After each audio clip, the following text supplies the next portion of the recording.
বন্যা পরিস্থিতি দেখতে শুক্রবার পূর্ব মেদিনীপুরের পাঁশকুড়াতে গিয়েছিলেন বিরোধী দলনেতা শুভেন্দু অধিকারী। তাকে সামনে পেয়ে কান্নায় ভেঙে পড়েছিলেন এক ব্যক্তি। শুভেন্দুর কাছে তিনি জানিয়েছিলেন, বন্যার জলে ভেঙে পড়েছে তার বাড়ি। অসহায় সেই বাসিন্দাকে বুকে জড়িয়ে ধরে বিরোধী দলনেতা আশ্বাস দিয়েছিলেন, তার বাড়ি তৈরির জন্য আর্থিক সাহায্য করবেন। 4-8 ঘন্টা কাটতে না কাটতেই সেই সাহায্য পৌঁছে গেল ভাঙা বাড়ির মালিকের কাছে। চেক হাতে পেয়ে কেঁদে ফেললেন তিনি। টানা বৃষ্টি এবং ডিভিসির জল ছাড়ার ফলে রাজ্যের বিভিন্ন জেলা বানভাসী।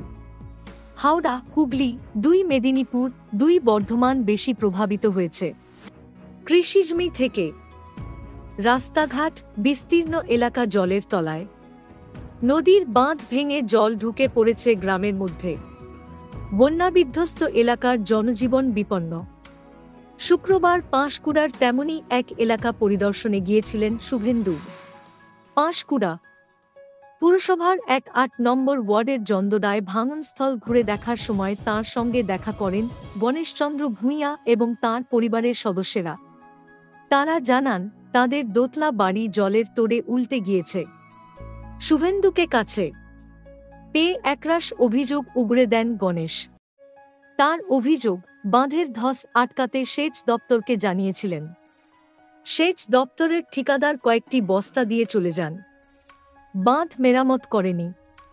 তাদের দুর্দশার কথা শুনে আর্থিক সাহায্যের কথা ঘোষণা করেছিলেন শুভেন্দু। সেই মতো রবিবার সকালেই 5 লক্ষ টাকার চেক গণেশের পরিবারকে পৌঁছে দেন তাঁর প্রতিনিধিরা। শুভেন্দু তাঁর মাসিক মতো রবিবার সকালেই 5 লক্ষ টাকার চেক গণেশের পরিবারকে পৌঁছে দেন তাঁর প্রতিনিধিরা। শুভেন্দু তাঁর মাসিক বেতন থেকেই সেই টাকা তুলে দিয়েছেন বন্যাদুর্গতের হাতে।